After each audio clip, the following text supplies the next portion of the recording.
Well, good morning, everybody. So glad that you guys are with us. Today we are concluding a series that we started just a few weeks ago. The title of the series is called This Changes Everything. Each week of this series, I've asked you the same question. I want to ask it one more time again today. The question is simply this: have you ever lived through a moment in time that was so significant or so monumental that as soon as it happened, you knew immediately, this changes everything? Throughout this series, we've talked about a lot of moments like that. We've talked about circumstances that we've all lived through. We've talked about in week 2 the choices that we've all made. And I think that after those 2 weeks, I suspect most of us would all agree that yes, there are some circumstances and there are some choices that we can make that really will change everything in our lives. But I'm betting that you have never thought about the one that I'm going to talk about today. Did you know that circumstances can change everything and choices can change everything? But did you also know that a command can change everything? It really can. And so today what I want to do is I want to talk to you about a life-changing command that Jesus gave while he was on the earth. In the final 24 hours of his life, Jesus gave his followers what he would call a new command. Now, giving out commands in Jesus' day, that was nothing new. There were a lot of rabbis in Jesus' day. They were spiritual leaders. They were teachers of God's people. And these rabbis would go around and they would give people commands all the time. This was a very normal practice, okay? But the difference between all of the other rabbis and Rabbi Jesus is that all of the other rabbis gave their followers over 600 different commands that they expected their followers to live by. Jesus comes along and Jesus says, I'm going to simplify it for you. I'm only going to give you one. How many of you have ever seen the old City Slickers movie? Anybody remember that? Yeah. Okay, you may remember that scene where Cowboy Curly is talking to Billy Crystal and he says to him, he says, man, the secret of life is only one thing. And Billy Crystal's like, really, what is the one thing? And he says, that's the problem, man. You got to figure out what the one thing is. The good news for you today is that you don't have to figure it out, but because Jesus is going to tell us what the one thing is. In fact, Jesus isn't just going to tell us. Jesus is going to command it of us, because Jesus knows that this one rule in life, it has the potential to change your life. This one rule in life has the potential to change someone else's life. Jesus knows that this one rule in life contains the potential to change the whole world. In fact, that this was so important to Jesus that Jesus said, this one thing is what I want my disciples to be known for. And so let's just talk for a minute about what we're really known for. People are known for all kinds of things. Some of us are known for the hobbies that we enjoy. Some people are known for their careers and what they do for a living. Some people are known for their big personality. Some people are known for all the money that they have or the car they drive. People are known for all kinds of things. In fact, last weekend, I kind of saw this and started thinking about this in a slightly different way. Last weekend, I had the opportunity to go to the LSU Tennessee football game over in Baton Rouge. I didn't think I was going to go, but my buddies called me up after the Tennessee-Florida game, and they were like, hey, dude, we're coming into town because we want to go to that game. And so I was like, well, you guys can stay with me. A lot of you may not know this, but I grew up in East Tennessee, about an hour east of Knoxville. So a lot of friends who live in that part of the country, and so they were going to come into town, and they wanted to go over to Death Valley. I assured them, I am not going to Death Valley, okay, for a lot of reasons. One, I've heard stories about things that happen in Death Valley and not sure I want to be there. And number two, I go to bed at 9 o'clock, okay, every night, but especially on a Saturday night, given what I do on Sunday morning. So I'm thinking to myself, dude, like that game's probably going to be late in the afternoon, maybe even a night game. There's no way I'm rolling into Ocean Springs after midnight and trying to get up and do what I do on Sunday morning. And so a couple of days later, after they asked if they could come stay with us, I said, yeah, you guys can stay with us. They called me up and they said, hey, game's at 11 o'clock, bro, and we have an extra ticket, so there's no excuse. You are going with us to the game. And so we got up really early on Saturday morning, made the trek over to Death Valley. But I realized that when you go to a game like that, it's pretty easy to tell who people love and which team they follow. And let me tell you, that's not just true for college football. This is true in life because followers are known for certain things. And so let's just think for a second about what Tennessee is known for, right? I mean, except for last night, we became known for beating Alabama. But that's not what I really want to talk about today, okay? But I mean, if you guys want to talk about it, I mean, I'm happy to talk about it because we haven't done that in like 200 years, okay? And so if you're a Bama fan, just give us our 15 minutes of fame right here, okay? Same for all you LSU fans that we're getting ready to talk about what happened last weekend, right? Just give us a minute because we don't get to experience this kind of thing very often. If you think about Tennessee fans, though, we're really known for two things, and I'll admit it, both are obnoxious, okay? We're known for some obnoxious colors. Like, nobody goes to the store and goes, wow, that's a beautiful color of orange. I think I want to buy that shirt, okay? Unless it's Halloween or you're a construction worker. Other than that, nobody ever goes to the store and says, I want to buy a shirt that's that color. The other thing that we're known for is we're known for an obnoxious song, right? So when we rolled up into Tiger Stadium, I got a picture throw up on the screen. It was pretty obvious who these people were for and which team they followed, right? We're known for obnoxious colors, but we're also known for an obnoxious song that we play over and over and over again. It's called Rocky Top. So at the very end of the game, we won that game too, in case you were wondering. So all the Tennessee players came into the south end zone. That's kind of where all the fans were hanging out, and they just got a little clip in case you just wanted to hear the song. We'll roll the clip unless the guys in the tech booth hate me. There we go. My favorite part is that there are no LSU fans anywhere in Tiger Stadium, right? They had left the building. They did not want to hear it. And the truth is, I don't blame them for not wanting to hear it. Probably not their favorite song, right? Tennessee fans are known for those two things. Now, I want to tell you, what you are known for is an indicator of who you follow. And I'm done with college football. I want to talk to you about what Jesus said I want my people to be known for. Let me ask you, if you're a follower of Jesus, what are you known for? Or maybe I could ask it like this, not just what are you known for, what are Jesus followers in general known for? Or maybe I would ask it like this, what are we here at Mosaic known for?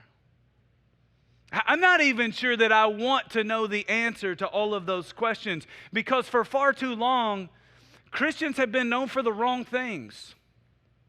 Christians have had a bad reputation, and honestly, I think it's a reputation that we have rightly earned. Kerry Newhoff recently wrote about this whole issue in his blog. He said it like this. He said, many Christians would tell you that we have an image problem. We're treated unfairly, we're being persecuted, or we're just badly misunderstood. That may be the way that some people would argue, but he would go on and he would say this, I'm not so sure. It's not so much that Christians have an image problem. It's far more likely that we have an integrity problem. In that post, he goes on to identify the number one complaint that people have about Christians. Any idea what it is? It's that we're judgmental. That's what we're known for. Now, within the Christian community, are we supposed to be the kind of people who call one another out and challenge one another to live our lives more like Jesus lived his life? Absolutely we are.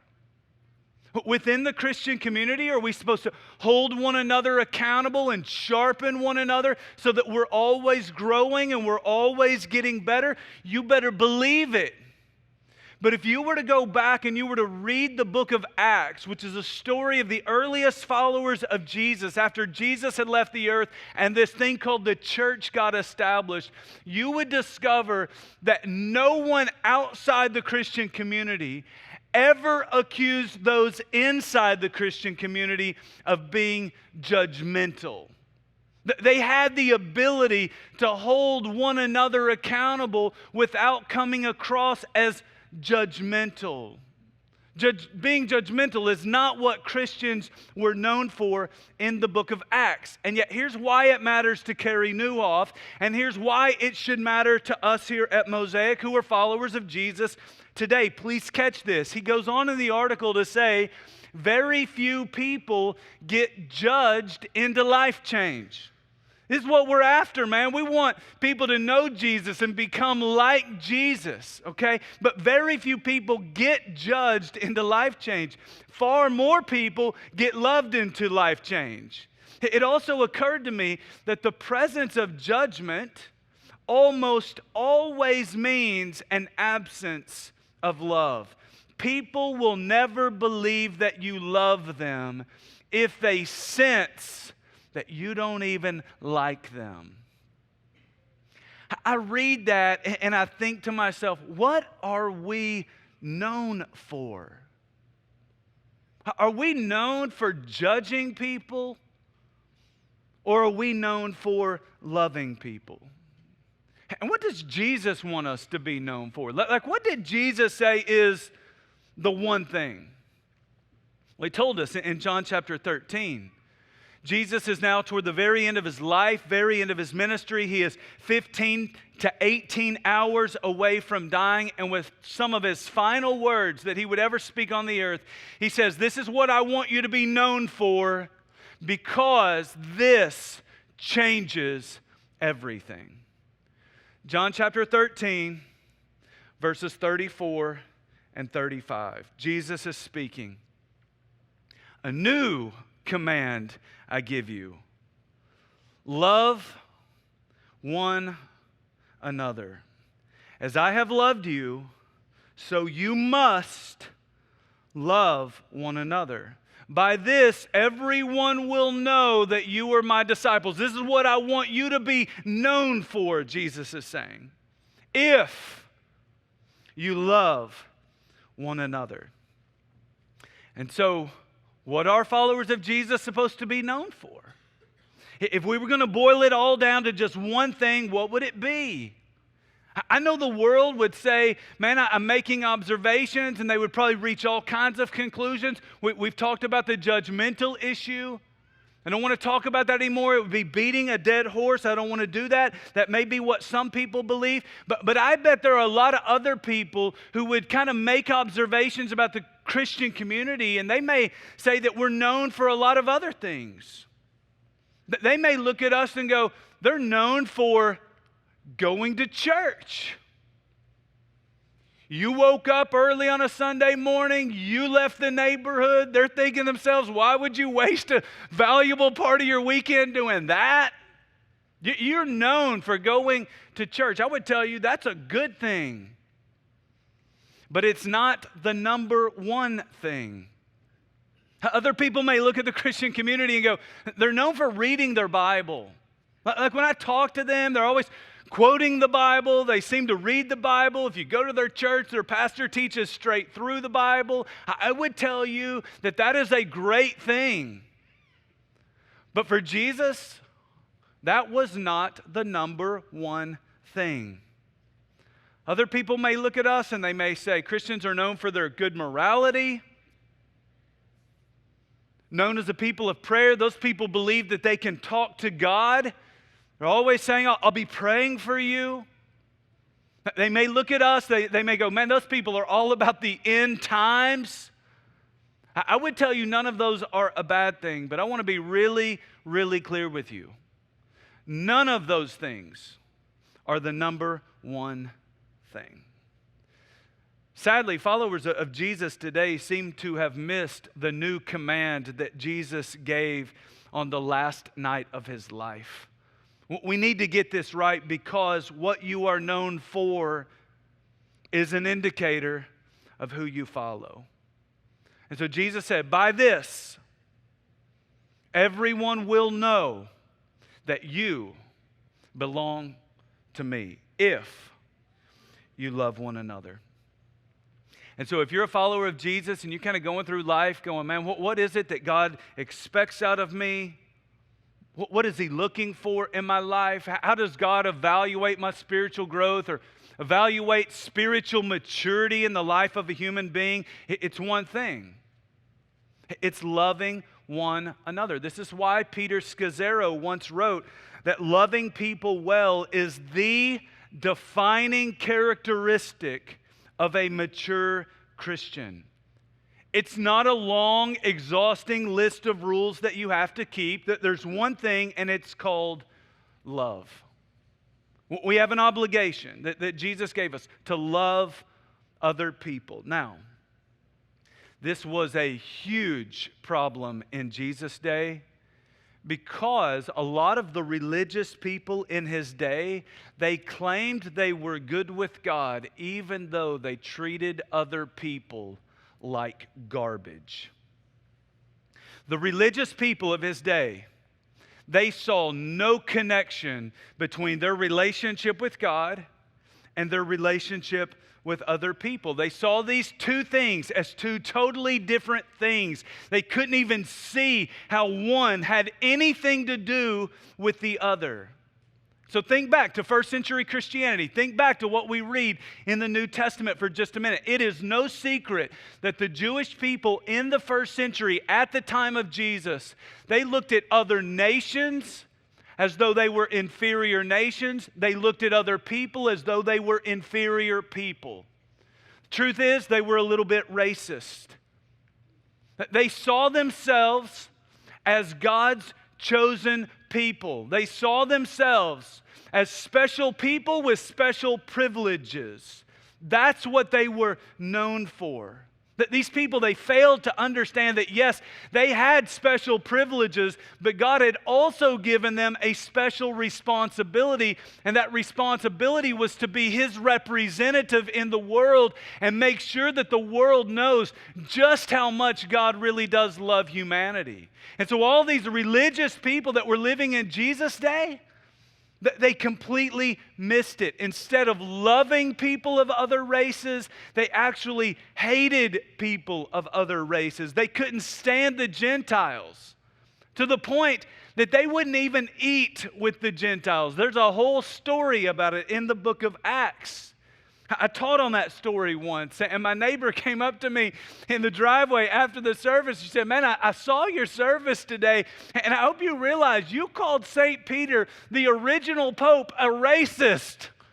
And I said, yes, I did, because he was a racist. Like, Paul had to confront him, but because he said, I'm too good to eat with these Gentile people. He was acting as a racist, and that way in which he was acting was contradictory to everything that Jesus had taught him. And it wasn't just the Gentiles. You need to know, man, when it came to the Samaritans, they despised the Samaritans. Excuse my crude language today, but they saw the Samaritans as what they would have called half-breeds.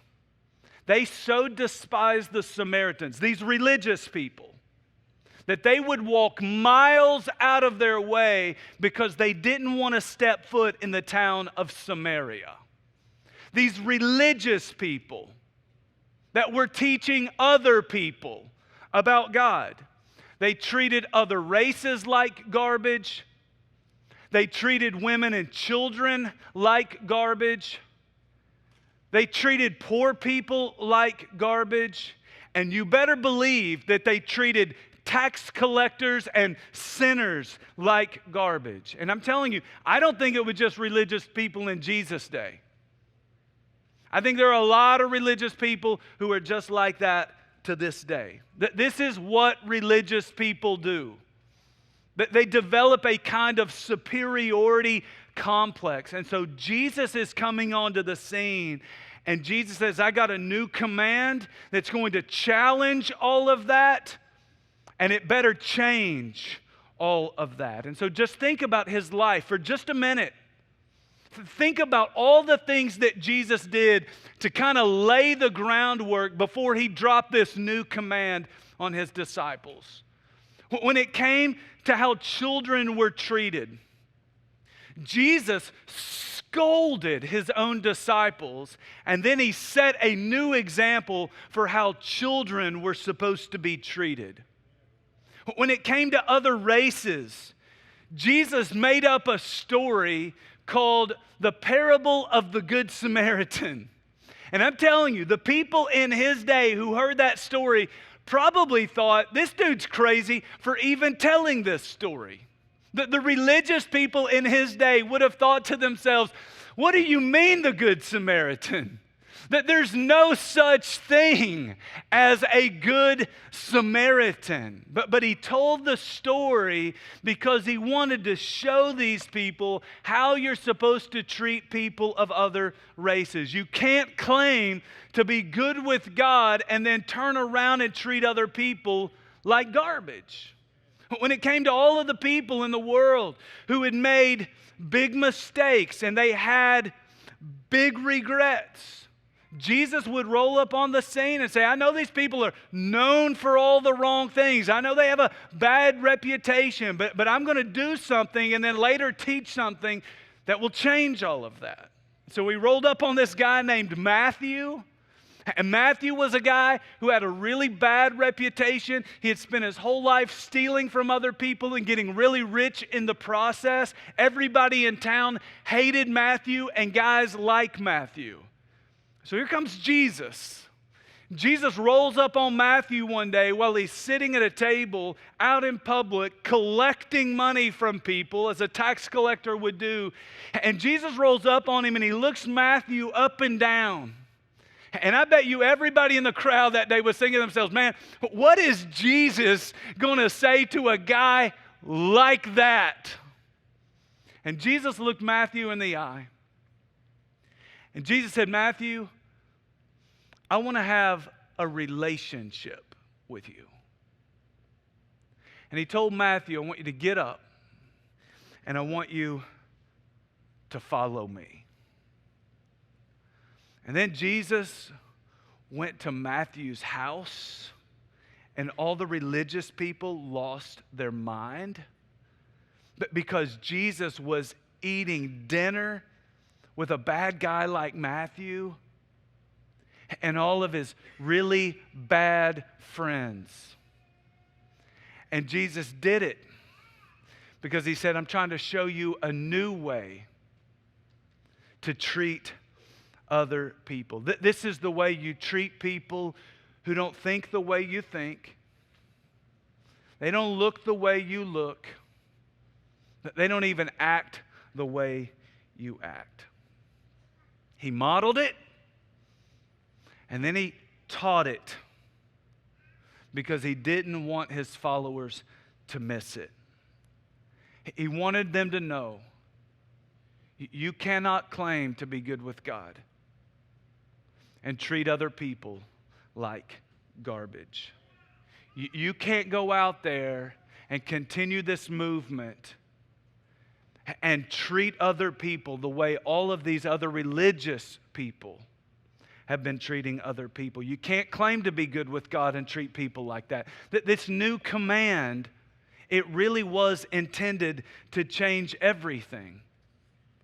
No more godly people who are terrible bosses.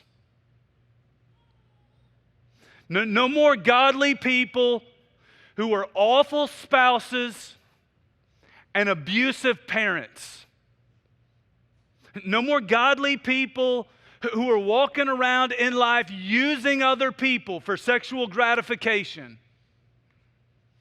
No more godly students who are disrespecting their father or their mother. No more godly people who are living like racist or chauvinists. No more godly people who are treating other people like garbage. This new command really was intended to change everything. And I think that those original followers of Jesus, I think they got it. In fact, years after Jesus had left the earth, these guys were like so blown away by what Jesus did and what Jesus taught that they decided, we probably need to write this down for the rest of the world. And so this guy named Matthew, the same tax collector bad boy that I just told you about, he was going to write down the story of Jesus because it impacted his life in such a profound way. And so as Matthew was sitting there thinking, man, what am I going to say to people as I try to summarize and capture who Jesus was and what he taught us? He thought to himself, oh, yeah. I got to include this. Matthew chapter 5, 23 and 24. Matthew wrote this. He's recording the words of Jesus. Therefore, if you are offering your gift at the altar and there remember that your brother or sister has something against you, leave your gift there in front of the altar. First go and be reconciled to them, then come back and offer your gift. You know what Matthew was saying? He was saying, man, you can't be good with God and be at odds with other people. You got to go fix that. And then you can come back and you can have a great time in the presence of the Lord. God is not just concerned about your relationship with Him. He is just as concerned about your relationship with other people. This other guy named John, he put it like this in 1 John chapter 4, verse 19. He was a follower of Jesus. He wrote the book that we're studying this year. This is what he said. He said, we love because He first loved us.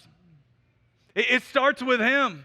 Man, the way He loved us has ramifications for the way in which we treat other people. And then he added this down in verse 20, very next verse. He said, so whoever claims to love God, yet hates a brother or sister is a liar. For whoever does not love their brother and sister whom they have seen, cannot love God whom they have not seen. This right here was a major paradigm shift for these guys, but they got it. And I think they got it not just because of everything that Jesus said. I think they got it because of everything that Jesus did. And so I want to ask you, is love what you are known for? Like when people look at your life, when people talk about you behind your back, is love what you are known for? There are a lot of religious people who claim to love God and they struggle to love other people. I started the message with something that happened earlier this year in Tiger Stadium. And I want to end the message with something that happened earlier this year in Tiger Stadium. On April 30th of this year, a guy by the name of Garth Brooks, anybody ever heard of that guy? Yeah. He did a concert for like 100,000 people. And that night, as he did the concert, he played his very last song. He was wrapping up his show. And then a lot like Jesus, Garth had a final message for all of his followers. One final thing that he would say. One final thing that he would do that had the potential to change everything. I want you to check it out.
I love it because it echoes everything that Jesus is saying. A man in front of his followers saying, I love you. Now make sure you love one another. And Garth didn't just say it, he took some time to show it. But because he knew this right here, it could change everything. So he sat down on that stage, hugged a woman's neck who was fighting for her life. And when you watch that scene, you start to realize just how powerful of a thing love really is. I want you to know, Mosaic, that a little love can change someone's life in a big way. Can you imagine what would happen if all of us here at Mosaic and everybody watching online decided we're going to live our life like this? I don't care what we've been known for in the past, but this is what I'm going to be known for the rest of my life. Loving other people, regardless of what they look like, regardless of how they think, regardless of how they live. I'm going to love people the way Jesus loved people. If we didn't just say it, but we took the time to show it, I'm telling you right now, it would change everything. And so I want to say to Mosaic what Garth said to his people and what Jesus said to his people. Mosaic, make sure you love one another. Some of you, it's hard for you to love other people because you haven't yet experienced the love of God in your life. If that's you, I am so glad you came today because I want you to leave here understanding what Jesus was really all about. Jesus didn't just say that he loved you over and over and over again. Jesus tried to show the world how much he loved them. And if the truth be told, on that night, Jesus could have looked at his followers and said, I've been patient with you. I have been gracious toward you. I have taught you. I have served you. I have fed you. I have led you. But you ain't seen nothing yet. Because now I'm going to die for you. A few hours later, John chapter 15, verse 13, Jesus said this, greater love has no man than this, that he laid down his life for his friends. Will you pray with me? If you're here today and you do not have a relationship with Jesus and you didn't understand the love of Jesus and what he really came to represent or be, I want you right here, right now to accept Jesus for who he is. Don't evaluate Jesus based on your experience with Christians. Today, just see that Jesus really does love you. He didn't just say it. He showed it when he went to a cross to die for the sins of his people. Could you right here, right now, right where you sit, just whisper a prayer to God and say, God, I've never known a love like that. God, I need a love like that. I'm trusting that Jesus came to forgive my sins, to heal my relationships, and to lead my life. Man, if that's a prayer that you prayed, I would love to know about it. You can either fill out that Connect card that's in the seat pocket in front of you, or you can find one on our website under the Get Connected tab, or even on our app. Let us know that you put your faith in Jesus so that we can talk to you about next steps like baptism that we're having next week here at Mosaic. For the rest of us who are followers of Jesus, seriously, what are you known for? Would you make a commitment right here, right now to say, from this day forward, I'm going to be known for the way that I love other people. God, help us to grow to become more like Jesus. I pray it all in Christ's name. Amen.